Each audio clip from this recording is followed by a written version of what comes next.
जय हिंद दोस्तों, हमारे यूट्यूब चैनल में आपका बहुत बहुत स्वागत है। आज हम बात करेंगे हाइपरलूप।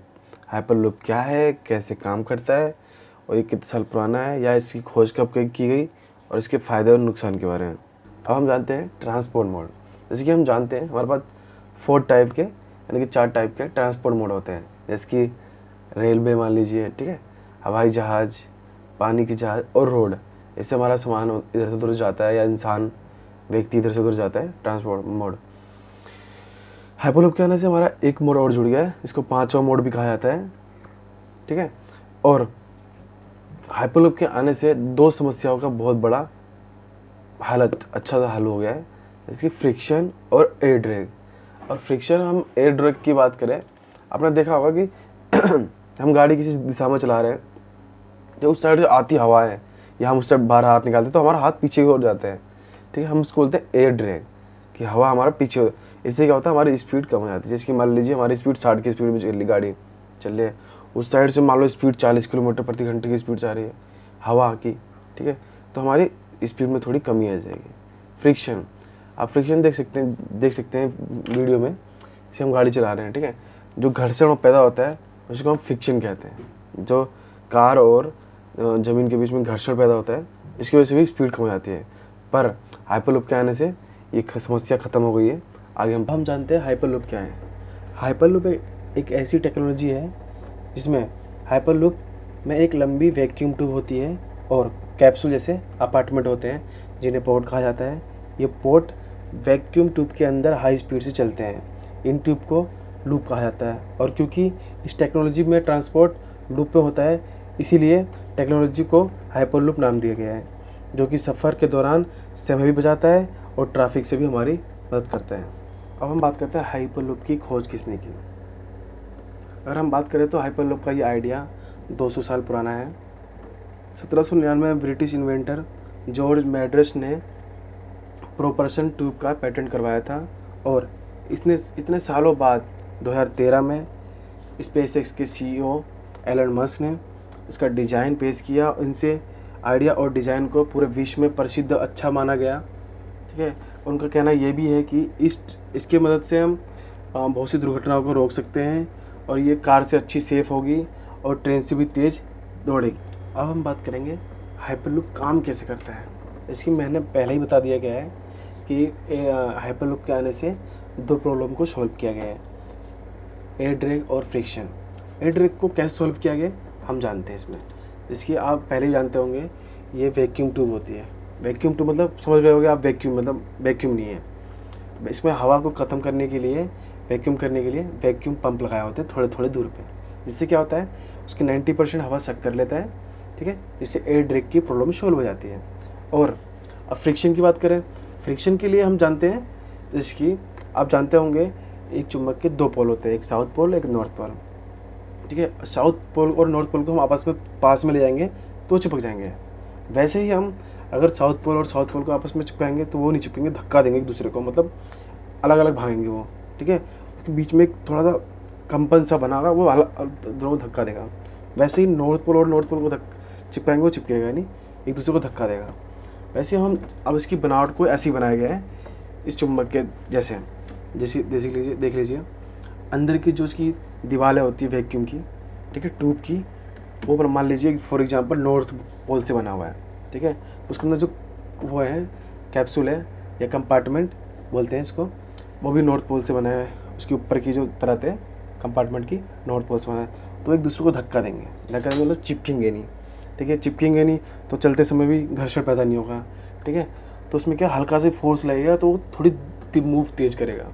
जिसकी मान लीजिए हवा नहीं, इसमें एयर ड्रैग भी नहीं है, फ्रिक्शन भी नहीं है, तो तेज़ मूव करेगा, ठीक है। तो उसको चलाने के लिए इसमें लगा है लीनियर मोटर। लीनियर मोटर थोड़ा सा भी धक्का देता है इसको तो हाई स्पीड में वो भागने लग जाता है, ठीक है। तो इसकी स्पीड जो मापी गई है 1200 किलोमीटर प्रति घंटे की स्पीड से मापी गई। अब आप सोच रहे होंगे कि इसके आगे जो पंखा लगा वो किस काम आता है, तो मैं बताता हूँ ये पंखा किस काम आता है। इसके 2 फ़ायदे हैं।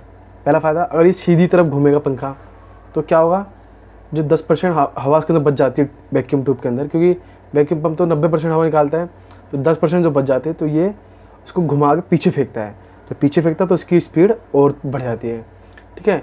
अगर ये अब मान लो जी अब इसको ब्रेक मारना हमें, तो कैसे ब्रेक मारेंगे? तो इसके लिए इसका इस्तेमाल करके ब्रेक मारेंगे। जैसे कि अगर ये उल्टी साइड घूमेगा तो हवा नहीं फेंक पाएगा, हवा नहीं फेंक पाएगा तो क्या है, इससे ब्रेक लग जाएगी। तो इसको ब्रेक के लिए इस्तेमाल किया गया है। अब हम बात करेंगे हाइपरलूप के फ़ायदे और नुकसान। जैसे कि आप जानते ही होंगे हर चीज़ के फ़ायदे और नुकसान होते हैं। किसी के कम फ़ायदे होते हैं, किसी ज़्यादा नुकसान होते हैं, किसी ज़्यादा नुकसान होते हैं, किसी कम फ़ायदे होते हैं। तो हम पढ़ेंगे पहले फ़ायदे के बारे में। पहला पॉइंट है विदाउट फ्यूल। इसमें क्या है, फ्यूल का इस्तेमाल नहीं होगा। जैसे कि आप जानते ही होंगे, जैसे कि इसमें ना पेट्रोल डलेगा, ना डीजल डलेगा, ना सीएनजी डलेगा। ये टोटली इलेक्ट्रॉनिक रहेगी, तो ये बिजली से चलेगी। ठीक है। दूसरा पॉइंट है पोल्यूशन।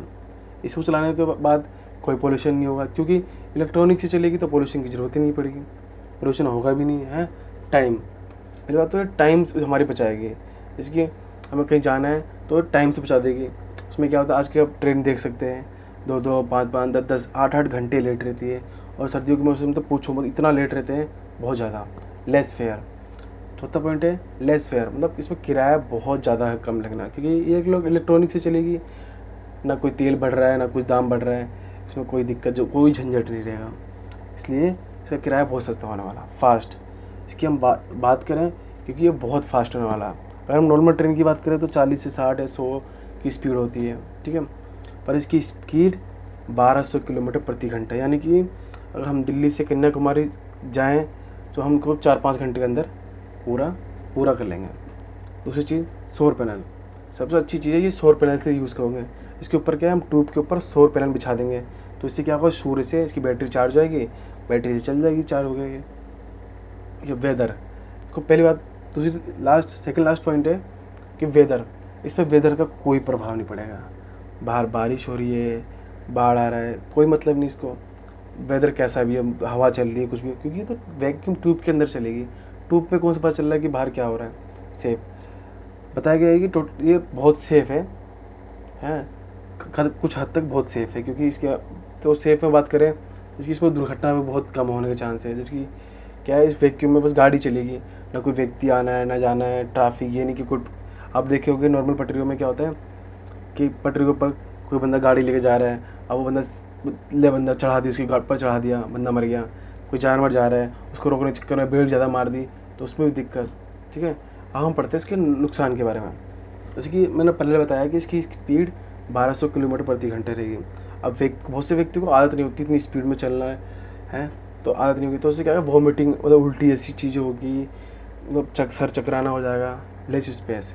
और दूसरे पॉइंट की बात करें तो लेस स्पेस, मतलब अब आप समझ सकते हो एक कैप्सूल की तरह होगा ये, तो छोटा सा नहीं, मैं एग्जांपल दे रहा हूँ, कैप्सूल की तरह होगा। इसमें स्पेस को कम दिया गया है, क्योंकि वैक्यूम के अंदर तो उसके लिए बहुत बड़ा मोटा बनाना पड़ेगा, इसलिए स्पेस कम है। ट्री कट, इससे सबसे ज़्यादा नुकसान ये होगा, पेड़ कटेंगे, बहुत पेड़ कटेंगे, क्योंकि इसको सीधा बनाना पड़ेगा। टेढ़ा बनाएंगे तो 1200 स्पीड में वो मुड़ने में बहुत दिक्कत लगेगा, उसको सीधा होना पड़ेगा। पर इससे कोई दिक्कत नहीं है। मान लीजिए एक पेड़ कट रहा है, 10 पेड़ कट रहे हैं, तो उसकी जगह बहुत सारे पेड़ लगा देंगे, तो वो मतलब अब कुछ फ़ायदा आ रहा है तो नुकसान तो होगा ही होगा। अगर हम फंड की बात करें तो उसमें फ़ंड बहुत ज़्यादा लगने वाला, क्योंकि सारा ट्रांसपोर्ट का माध्यम ट्यूब होगा, तो ट्यूब में बहुत ज़्यादा पैसे खर्च हो जाएंगे, बहुत ज़्यादा फंड लगेगा, क्योंकि इसको सीधे ही बनाने पड़ेंगे। सीधे बनाने के लिए बहुत से पेड़ काटे जाएंगे, बहुत से मुआवजे दिए जाएंगे, सरकारी काम है, पर उसमें थोड़ी बाधाएँ आती है और इसलिए पैसे बहुत ज़्यादा खर्च होंगे। और अर्थक्वेक की बात करें तो अर्थक्वेक, अगर बहुत ज़्यादा हैवी अर्थक्वेक आ जाएगा तो इससे टूटने उटने का भी जरिया हो जाएगा, दिक्कत हो सकती है, टूट भी सकता है। अगर हम बात करें हाइपरलूप की, तो बहुत सी कंट्री में इसको डिसाइड भी कर दिया गया है कि कहाँ से कहाँ तक जाएगा, इसका मार्ग जो है कहाँ से कहाँ तक जाएगा, किस जगह से किस जगह तक डिसाइड कर दिया गया है। जैसे कि बात करें New York to Washington DC, Pune to Mumbai, Kansas city to Saint Louis, Vijayawada से अमरावती तक, ठीक है, ऐसे डिसाइड कर दिया गया है। आशा करता हूँ मैं आपको वीडियो बहुत अच्छी लगी होगी। जय हिंद।